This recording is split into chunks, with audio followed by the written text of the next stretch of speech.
Baiklah, Assalamualaikum warahmatullahi wabarakatuh. Alhamdulillahirabbil alamin. Wassalatu wassalamu ala asrofil anbiya'i wal mursalin wa ala alihi wa washabihi rasulillahi ajmain.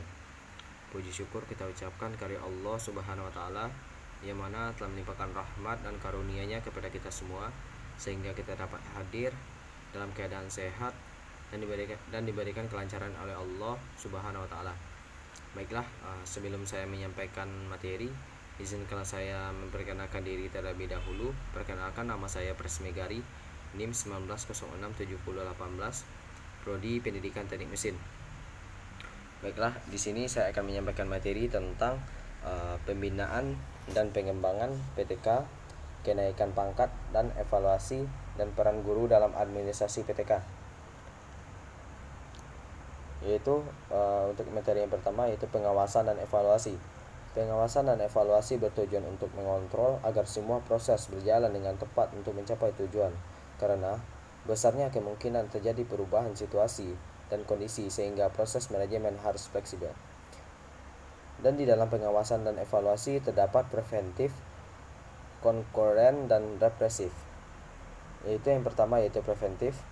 Yang pertama itu menentukan tujuan, identifikasi dan analisis masalah, kebutuhan dan keinginan terkait budget, sosial keluarga dan lain-lain. Yang kedua, menentukan langkah dan strategi untuk mencapai tujuan. Yaitu tujuannya menentukan langkah dengan melakukan analisis SWOT dan menentukan prioritas. Yang kedua, menentukan strategi dengan belajar dari pengalaman. Yang ketiga, pengorganisasian.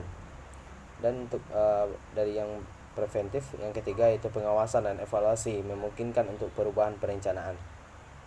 Dan untuk yang kedua itu ada konkuren, yaitu melaksanakan perencanaan dengan prinsip. Yang pertama, pelaksanaan harus sesuai dengan perencanaan. Yang kedua, pengawasan dan evaluasi memungkinkan untuk perubahan pelaksanaan dengan terlebih dahulu merubah perencanaan. Yang ketiga, agar pelaksanaan dapat berjalan baik sesuai dengan rencana dibutuhkan kematangan organisasi. Dan yang ketiga ada represif, yaitu yang pertama mengumpulkan data tentang keberhasilan dari capaian tujuan. Yang kedua, membandingkan capaian yang tercapai dengan capaian yang direncanakan. Yang ketiga, menganalisis hasil perbandingan. Yang keempat, hasil analisis yang digunakan untuk rekomendasi perencanaan selanjutnya. Dan pada materi sebelumnya diadakannya penetapan tenaga pendidik dan kependidikan, maka perlu dilakukan pengumuman formasi keterbukaan tenaga pendidik dan kependidikan. Pembukaan ini memerlukan adanya perencanaan yang matang, yang mana pada perencanaan ini ditentukan oleh beberapa jumlah yang akan diterima, panitia penerimaan budget yang dibutuhkan, serta hal yang dilakukan ialah pengawasan saat pelaksanaan yang sangat penting yang nantinya akan dievaluasi pada akhir kegiatan. Evaluasi ini bertujuan untuk menilai sejauh mana kinerja kita dan apakah berhasil mencapai tujuan yang direncanakan pada saat planning di awal. Setelah ditetapkan tenaga pendidik dan kependidikan tadi, maka perlu pengembangan pendidik dan tenaga pendidik demi terwujudnya efektivitas dan efisiensi kerja. Baiklah, untuk materi yang pertama itu pembinaan dan pengembangan PTK. Menurut Purwan 2007, pembinaan atau pengembangan tenaga kependidikan merupakan usaha mendayagunakan, memajukan dan meningkatkan produktivitas kerja setiap tenaga kependidikan yang ada di seluruh tingkatan manajemen, organisasi, dan jenjang pendidikan sekolah.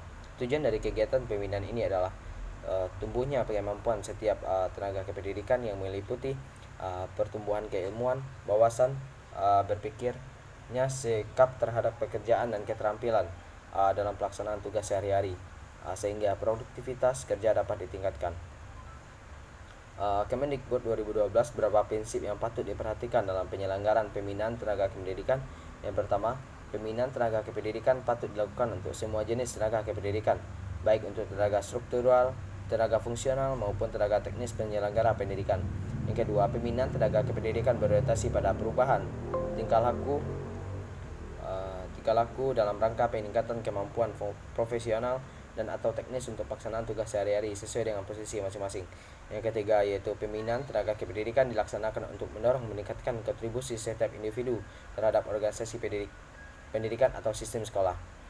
Yang keempat, pembinaan tenaga kependidikan dirintis dan diarahkan untuk mendidik dan melatih seseorang sebelum maupun sudah menduduki jabatan posisi, baik karena kebutuhan yang berorientasi terhadap lowongan jabatan atau posisi di masa yang akan datang. Yang kelima, pembinaan tenaga pendidikan sebenarnya dirancang untuk memenuhi tuntutan pertumbuhan dalam jabatan, pengembangan profesi, pemecahan masalah, kegiatan-kegiatan remedial, pemeliharaan motivasi kerja, dan ketahanan organisasi pendidikan. Dalam upaya pengembangan tenaga pendidikan ini, peran dan komitmen pemimpin sangat diperlukan karena tidak jarang aktivitas pengembangan tersebut terhambat karena tidak adanya komitmen dan pimpinan untuk mau mengembangkan stafnya. Dengan demikian, kebutuhan pengembangan stafnya senantiasa menjadi agenda penting yang dapat dijalankan secara kooperatif antara pimpinan dengan pihak yang dipimpinnya. Yang kedua ada kenaikan pangkat PTK. Setiap personil berhak memperoleh kenaikan pangkat apabila telah memenuhi persyaratan yang diperlukan. Untuk kenaikan pangkat itu bukan saja sebagai hak yang dapat diterima oleh setiap personil, tetapi juga sekaligus sebagai pemberian penghargaan kepada personil yang bersangkutan atas jerih payah pengabdiannya. Karena itulah, kenaikan pangkat dapat mempunyai nilai motivatif yang sangat tinggi. Kenaikan pangkat pegawai negeri sipil diberikan dengan ketentuan sebagai berikut. Yang pertama, 4 tahun dalam pangkat yang dimiliki dan setiap unsur DP3 sekurang-kurangnya memperoleh nilai baik dalam tahun berakhir. Yang kedua, 5 tahun dalam pangkat yang dimiliki setiap unsur DP3 sekurang-kurangnya bernilai cukup dalam tahun berakhir. Kenaikan pangkat merupakan suatu penghargaan bagi seorang pegawai yang juga merupakan salah satu bentuk dan promosi. Jenis-jenis kenaikan pangkat yaitu ada kenaikan pangkat reguler. Ini diberikan kepada pegawai yang telah memenuhi syarat yang telah ditentukan tanpa terikat pada jabatan yang dipangkunya. Yang kedua ada kenaikan pangkat pilihan, diberikan kepada pegawai yang telah memangku jabatan struktural atau fungsional dalam batas-batas jenjang pangkat yang ditentukan untuk jabatan yang bersangkutan. Yang ketiga, kenaikan pangkat istimewa, diberikan kepada pegawai yang menunjukkan prestasi. Yang keempat ada kenaikan pangkat pengabdian sebagai penghargaan bagi pegawai yang akan mencapai batas usia pensiun. Yang kelima ada kenaikan pangkat anumerta, merupakan kenaikan pangkat setingkat lebih tinggi daripada pangkat yang dimiliki. Yang keenam ada kenaikan pangkat dalam tugas belajar, diberikan dalam batas jenjang pangkat yang ditentukan untuk jabatan yang dipaku sebelum yang bersangkutan mengikuti pendidikan. Yang ketujuh ada kenaikan pangkat menjadi pejabat negara, diberikan kepada pegawai yang diangkat menjadi pejabat negara. Yang kedelapan ada kenaikan pangkat dalam penugasan di luar instansi, diberikan kepada pegawai yang dipekerjakan atau diperbantukan kepada instansi lain. Yang kesembilan ada kenaikan pangkat penugasan di luar instansi, yang diberikan kepada pegawai yang dipekerjakan diperuntukkan kepada instansi lain. Yang ke-10 kenaikan pangkat dalam wajib militer, diberikan kepada pegawai yang selama menjalani dinas wajib militer. Yang ke-11 adalah kenaikan pangkat penyesuaian ijazah, diberikan kepada pegawai yang telah menyelesaikan belajar sesuai dengan surat tanda tamat belajar yang diperolehnya. Dan untuk materi yang ketiga adalah evaluasi kinerja PTK. Penilaian evaluasi adalah proses pengumpulan, pengolahan, analisis, dan interpretasi data sebagai bahan pengambilan keputusan. Evaluasi diperlukan untuk mengetahui tingkatan suatu objek yang dievaluasi tersebut. Dalam konteks evaluasi guru atau tenaga pendidik, yang menjadi objek evaluasi ialah guru atau tenaga pendidik tersebut. Evaluasi tersebut menganalisis seberapa besar presentasi kinerja guru dalam melaksanakan tugasnya. Dalam rangka pencapaian kinerja sekolah secara maksimal yang berdampak pada peningkatan prestasi peserta didik, tujuan pelaksanaan evaluasi kinerja guru atau tenaga pendidik ialah sebagai berikut. Yang pertama, menentukan tingkat kompetensi seorang guru. Yang kedua, meningkatkan efisiensi dan efektivitas kinerja guru dan sekolah. Yang ketiga, menyajikan suatu landasan untuk pengambilan keputusan dalam mekanisme penetapan efektif atau kurang efektifnya kinerja guru. Yang keempat, menyediakan landasan untuk program pengembangan keprofesian berkelanjutan bagi guru.